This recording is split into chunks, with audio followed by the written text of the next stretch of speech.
Today is a bit more serious. It's inspired by events in the vegan community in the past few weeks. It's been subject of an alleged sexual predator that's been going around the vegan world. And that really pushed me to tell my own story. And I can tell that you were quite affected by this particular event in the vegan community. It was because I could put myself in the shoes of the girls. Firstly, I know how manipulators can get to girls easily, especially to younger ones. And also, I know the feeling of having people defend a person and call you a liar, in which I have seen this happening as well. So it was for me, it was very important. I had information that got me to know that the accusations are probably true. So so it really got me to, if I can inspire other women to speak up, either about this person or about any other abuse that they've been through. It's never too late. There can always be other girls that you can protect, either from that guy or from another man. But by talking, Indeed. you're always a winner. So how did it all start? How it started, I was about 15 years old. So I started speed skating. It was in the speed skating world, short track speed skating. I was starting to be pretty good. Like, we started to know that I probably was Olympic material. I was starting to be ranked in the national standings. I was about 15 years old, and this man noticed me. He noticed me, he realized, because I've always been a very passionate person when it comes to my sport, and I was more and more getting really involved into my sport and probably putting all my eggs in the same basket. And he saw that. He saw as well that I was extremely emotional. So the way I was is, every time I had a bad race, I would cry. I would throw things. Like, I was very hard on myself, so no one would, my dad would put pressure on me, but that was in addition. I was somebody that was extremely self-motivated, so he could see that I was going to be very easy to manipulate when I look back. So that's how it started. He firstly started approaching, so he was not a national coach. What he was doing is he was being a personal coach. So what he would do is, in addition of the training I had with the National Center, he was being my personal coach. So give me out off-ice programs, and I think he was helping you with your nutrition supplements as well. He said he was a sports psychologist. He was a massage therapist as well. Very important. Remember this one. He was helping with supplements, sports psychology, off-ice training, like, it was the whole 9 yards. So he offered my dad, because he started bonding with my dad. My dad thought my dad admired him so much, because he had done great work with previous athletes and his own son. So they were having great results, and my dad thought, if I was getting trained by this man, I was gonna go to the Olympics, become world champion. The sky's the limit. So my dad didn't hesitate when this man asked him, would you like me to coach your daughter? And I was probably around 15. So that's how it started. So I was skating with the National Center in Montreal, but he was giving me my off-ice training. So that started like it, because I was given different off-ice training than the rest of the team. I was ostracized. So firstly, it's, in a way, that was a first way that he was trying to kind of isolate me from the rest of people. Also, in a way, manipulate you. Yeah, absolutely. There's so many ways of manipulating people, and ostracizing them from others is one main one. So I was always fighting with my national coach, who were like amazing people. And I remember later, and I'll mention it, like, it really broke my heart, but Yeah, so that was first thing. He ostracized me from the rest slowly, and then so I was training. He made a lot of comments another way as well. He was making a lot of comments about my weight. I was never a big person. I was not even close to be fat. I probably had a bit of baby fat on me, but he was making sure. So he was always like playing games on me with food. So he'd be like tempting me with cake and stuff like that, and putting and be like, eat it. And if I would eat it, then he would tell my dad. So I kind of learned to not eat. So in front of him, I would only eat like a soup and like a slice of bread, and that was it. And so that was like that every day. So obviously, like I started losing weight quite a bit, and that continued. And it turned me. I had problems with eating when I was much younger, like 11 or 12, and I had gone back to a more normal relationship with food. But then he got me back into a weird eating patterns by his way of. It became quite obsessed. Oh yeah, it started for many years. But that's the one thing that he ostracized me again from other people. So that's it. So he was doing my programs, and eventually I remember as well at that time I started dating someone, and that made him very angry.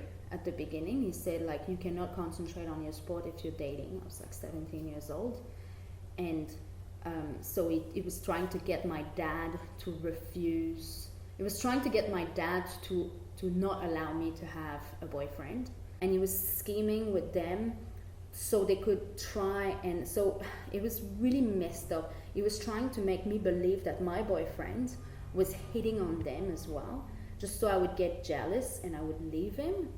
It was so sick when you're 17 years old. And these were girls like that were like in the mid-20s. Like, why would they hit on a 17-year-old boy? So eventually he ended up allowing me to be with that guy.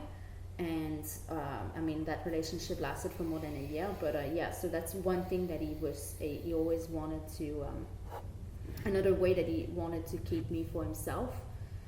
So how it started, so there was just little things like that he was doing just to make sure that I didn't have much people around me, that I didn't have many friends, that I was starting to be isolated from the rest of the skaters. And even with the other people that he was coaching, he was telling them I was talking against them, and then they were telling me that they were talking against. So he was even trying for us to not be friends. Like at some point, his son, myself, and his son's girlfriend back in the days were getting really close, and he made sure that we had a fight, and he threatened. It was always like, they always say that manipulators are very Machiavellic, and what they do is they separate to reign better, and that's another thing that he was doing a lot. So yes. That's how he was preparing me for what was gonna come. So he started telling me that he was a massage therapist, and that I needed to get regular massages at least 2 times or 3 times a week in order to recover better. So at first it seemed pretty normal massages, but it started with little comments like,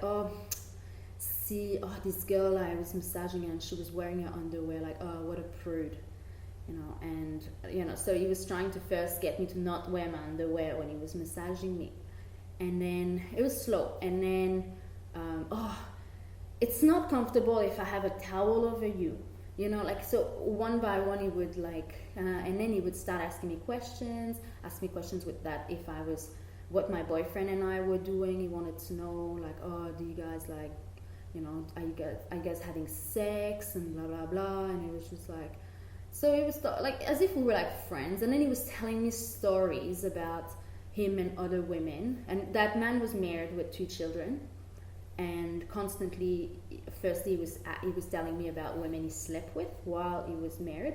So that made me very uncomfortable, because I was seeing his wife every single day, and sometimes I was sitting at their table, so I found it very uncomfortable. And then he started telling me about as well this girl that was not a good skater and made it to the Olympics, and he was coaching her, so he was always like slowly telling me more about her and like their relationship and like what they were doing together, and then eventually letting me know that they actually had sex, and he was telling me like basically that's what made her good, because he made her strong in the head by sleeping with her. So that's all the kind of, and I just found that pretty uncomfortable. And at the same time he was massaging me. He was going, so I said like he made me pretty much naked on the table by just like comments and blah blah blah. And at the same time he was going closer and closer to touch my genitals. So let's say sometimes not, because he would use like vibrating stuff to massage me, and then he would go close to my vagina, and like sometimes even touch my clitoris quickly, and it's just like back out, and I'd be like, oh, that's not good, like, oh, I don't think you should go there, and he was just like, oh, sorry. So it was and then he would say nothing, and then the next time he would try again, and then say something like, and then if I would say something again, then he would be like telling me how, oh, there's this other girl that really wants me to coach her, and it was always this other girl that I was better than, but was slightly under me, and then that he was letting me know that, oh, her technique is so good. If she's trained well, oh my god, she can do so well. Just playing with your head. Yeah. So he knew how important skating was for me, and now I had no friends, and I was isolated, and this was my whole world. So I just wanted to be the best. So I was ready to do anything to be the best. And as much as the way he was talking to me as well, I thought that he was the only way for me to go to the Olympics, to realize my dreams.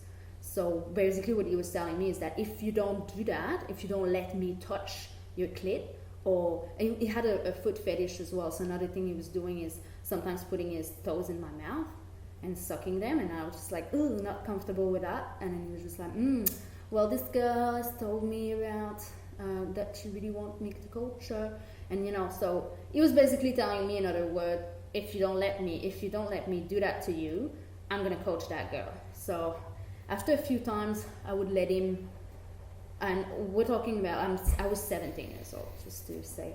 So if I was letting him, so after a few times I was too scared, and I would let him eventually do it, and I would tell myself, okay, this is the furthest I let him go. But then every time, We're going to push the boundaries further and further and further. Exactly. So there was always a next. I remember at some point, he was like full on. He was giving me oral sex. It was so, I don't know, after a while he went to that point. And like, as at first I only let him when I was on my stomach, because it's, when you're on your stomach, it's different. It's not as invasive. But then at some point I had to let him touch me, like touch my nipples and touch everything when I was on my back. And he was giving me oral sex. He was using vibrating things as well. He used dildos, like at some point so hard that it hurt, like that I couldn't go to the toilet properly for like days. It was, but then at some point he got really angry because he said I was selfish. So, and angry, I'm talking about, he didn't talk to me for a week, and except all those cryptic emails that he was writing when he was drunk, telling me like how much he loved me and stuff like that. And that's something he's been doing the whole time. He used to write me these huge emails saying he loved me and stuff like that, and it was really weird. But then for 1 week, didn't talk to me, and my dad was worried because, oh my god, I was not getting my training program, and I was worried. So finally he took me for lunch, and he told me, it was like I was going on lunch with my boyfriend, like it's just like, so he took me for lunch and he told me, yes, you're very selfish, and I think it's time for you to reciprocate. So he was basically trying to get me to do things to him. So I was like, okay, like I was just so stressed, and I just wanted my training program. It's now I think about it, it's crazy. It's ludicrous. I'd be like, goodbye. I'm happy with the national center. They had amazing coach, but no, I was so manipulated. This was like at least 1 year and a half in the making. Like it was constant, like, and I think at this point I didn't have a boyfriend anymore. My boyfriend and I had broken up, so I was very, very much alone. And so at this point I was just like, I don't know what to do. And so I was like, okay. So I remember we went to his house this afternoon and gave me a massage. At this point, there was no sport massage involved whatsoever. I think there was like, he would stretch me and then bam, jump on it. I remember he pulled out his pants, and I had to masturbate him. And I remember he came on me, and yeah, so that was getting, so now that was the norm.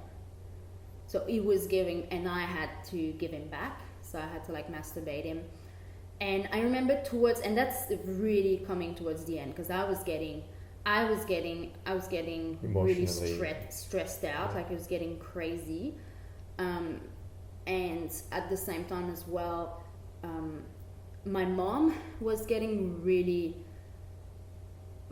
starting to see that there was something wrong going on. I was getting very aggressive with my parents.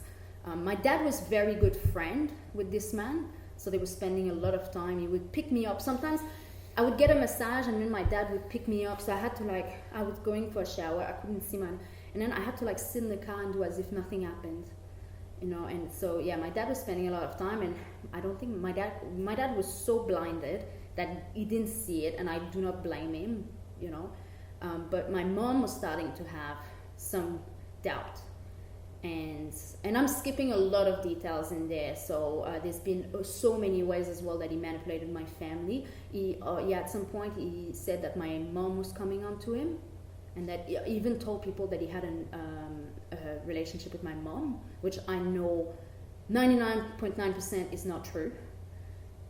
I know my mom enough, and I believe it's not true. And also at the same time as well, I had great results. So it like I had my best years in speed skating while training with this man.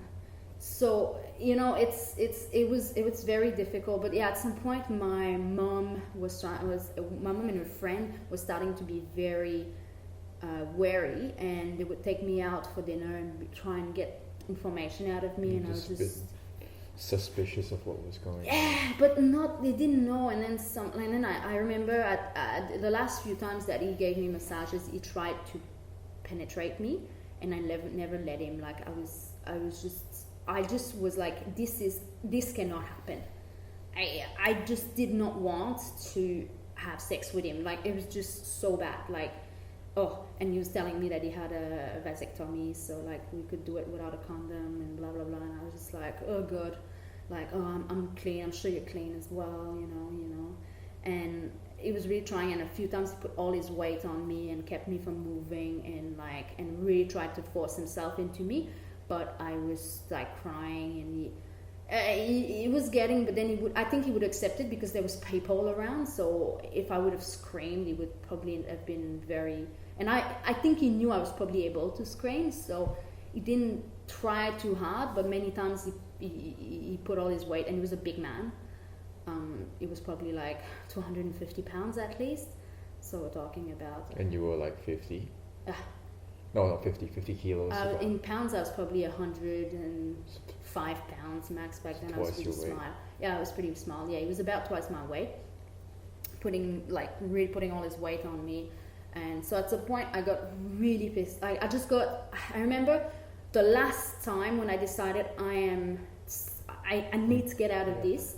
I was walking home. I was walking home, and I was walking from the gym after. So I had a skating practice. Then I went to the gym to train for 1 hour, and I didn't have any food in me, and I was so hungry, and I had to walk to the metro station, and he would pick me up from it. And I knew that it's so stupid, but it's such a basic need. I knew that it would be at least an hour plus before I could be able to eat. And this was I was so hungry that I could not fathom this. And then I was just like, I have to say something. That's too much. And then I texted the sports psychologist. I called him. I don't remember back then. And I told him, I want to meet you. I want to meet up with you.